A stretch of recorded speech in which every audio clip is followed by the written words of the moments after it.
आज की वीडियो में हम लोग सीखेंगे सूत्र यानी कि फार्मूला।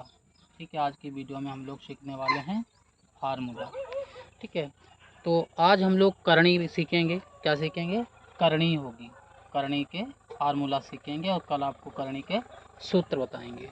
तो आज फार्मूला बताएंगे, कल सवाल बताएंगे। यहाँ पर एक सूत्र और एक एग्जाम्पल लेकर के हम लोग चलेंगे।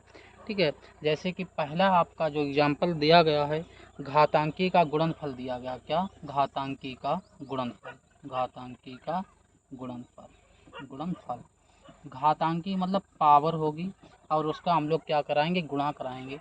जैसे एक की पावर यक्स गुणा एक की पावर वाई गुणा एक की पावर जेड, ये दिया हुआ है। तो एक चीज़ आपको ध्यान रखना है, जब आधार सेम होते हैं, यहाँ पर आधार ए है, यहाँ पर आधार ए है, यहाँ पर आधार ए है, जब आधार सेम होते हैं तो पावरें जुड़ जाती हैं, X plus Y plus Z, यानी ये जुड़ जाएंगे। जैसे कि एक सवाल बताता हूँ, ए की पावर 3 गुणा ए की पावर 4 गुणा ए की पावर 5, ये सवाल है।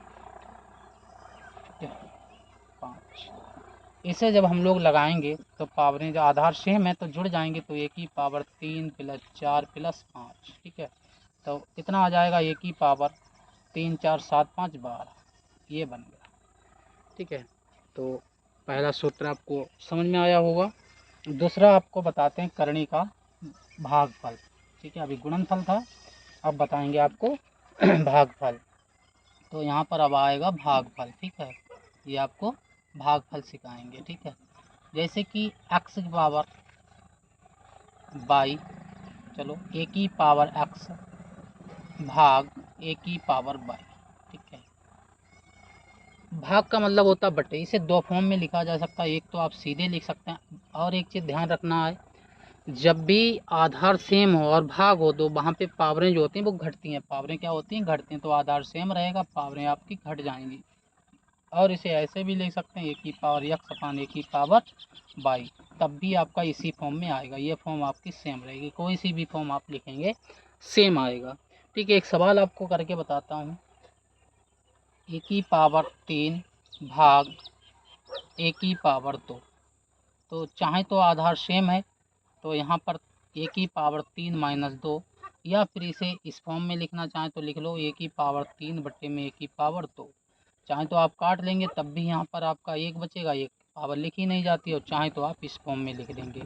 दोनों चीज़ें सेम है, जो आपको अच्छा लगे उस फॉर्म में लिख सकते हैं। 3 से 2 जाएंगे, एक बचेगा, और एक जब पावर होती लिखी नहीं जाती है। ठीक है, तो यहाँ पर जो आपको अच्छा लगे वो आप लिख सकते हैं। तो ये आया भाग वाली फॉर्म। अगला आपको बताते हैं, अगला आपका आएगा घात की घात। क्या आएगा? घात की घात। तो यहाँ पर आपको सिखाना है कि घात होगी और उसकी भी घात लगी होगी, घात की घात। तो अब हम लोग सीखने वाले हैं घात की घात। जैसे कि यहाँ पर ए की power x power by power Z, तो इसे लिख सकते हैं ए की पावर एक्स वाई जेड। ठीक है, तो जब घात की पावर होगी घात, तो उसमें हम लोग क्या कराएंगे? उस कंडीशन में हम लोग इसकी गुणा कराते हैं। तो यहाँ लिख सकते हैं हम ए की पावर 2 पावर 3 पावर 4, इस प्रकार से इसको लिख सकते हैं।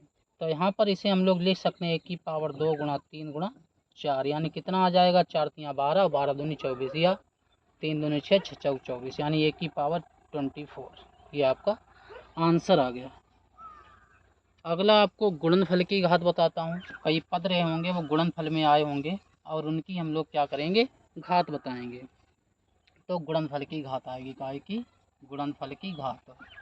गुणनफल की घात, घात। इसमें हम लोग सीखने वाले हैं गुणनफल की घात। ठीक है, जैसे कि A dot B dot C dot, इस प्रकार से अनंत चलता रहेंगे और इसकी पावर है एक्स।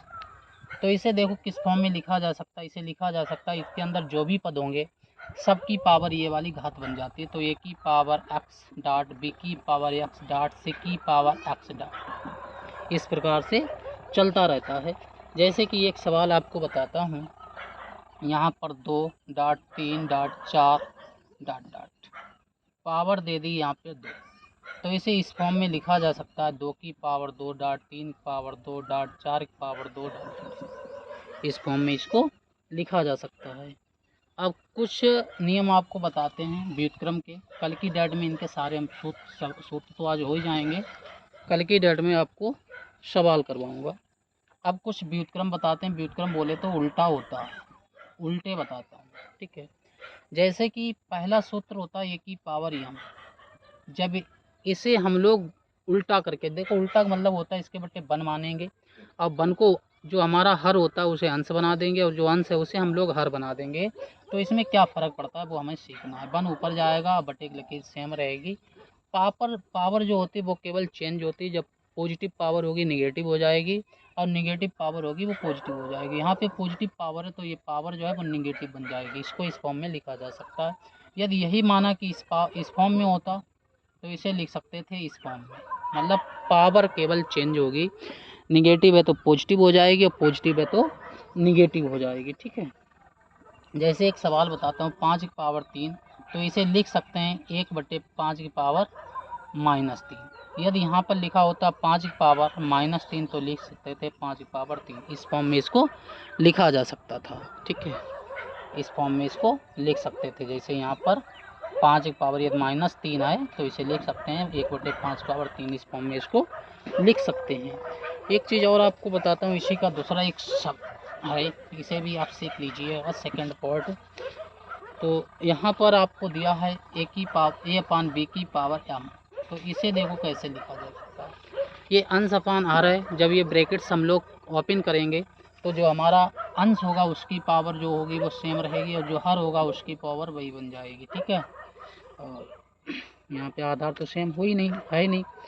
तो एक सवाल आपको बताता हूँ 3/7 की पावर 2, तो इसे लिख सकते हैं 3 की पावर 2/7 की पावर 2, सॉल्व करेंगे 9/49, ठीक है। इसी प्रकार यदि हमारा लिखा होता 3/7 की पावर -2, तो इसे लिख सकते थे। देखिए पहले पावर हम लोग पॉजिटिव करेंगे, पॉजिटिव के लिए जो अंश है उसे हर करेंगे, और जो हर है उसे अंश करेंगे। तो यहाँ पे आ जाएगा 7/3 की पावर 2, तो ये 7 का जब वर्ग करेंगे 49 आ जाएगा, 3 का करेंगे 9 आ जाएगा। इस प्रकार से ये आ जाएगा। एक और बताता हूँ आपको,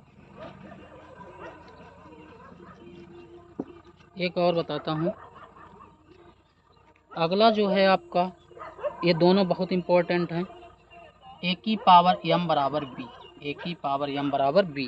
यदि यहाँ पर मुझे ए की वैल्यू निकालनी हो तो यहाँ पर लिख सकते हैं a बराबर, ये जो पावर होती है तो इसकी पावर जो जाती है 1/m, इस प्रकार से चली जाती है। जैसे कि यदि हम लोग लिखें x³ बराबर 5, तो यहाँ पर यदि हमसे कोई x का मान पूछ दे कितना आएगा, तो यहाँ पर लिख सकते हैं x बराबर 5 की पावर 3 बन जाएगी, 1/3 बन जाएगी। कितनी बटे बनेगी इसके हिसाब से 1/3 आ जाएगी। ये x का मान आ गया, ठीक है, ये x का मान आ गया है। एक और आपको बताता हूँ, ठीक है, फिर उसके बाद में कल की डेट में आपको सवाल कराऊंगा। अगला सवाल दिया हुआ है ए की पावर 1/n बराबर b। तो अगर कोई ए की वैल्यू पूछेगा तो यहाँ पर आएगा ए बराबर, अभी जब पावर थी तो इधर 1/n करके जाती थी, अब से केवल यहाँ पर पावर बनेगी b की पावर m। इस प्रकार से ये आंसर आपका आ गया है। एक चीज़ और आपको सीखनी है,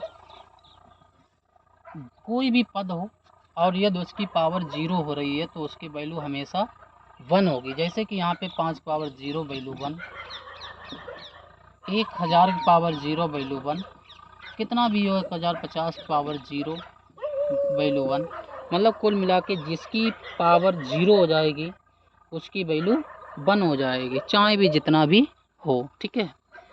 तो थैंक यू फॉर वाचिंग। कल की डेट में आपको सवाल कराऊँ।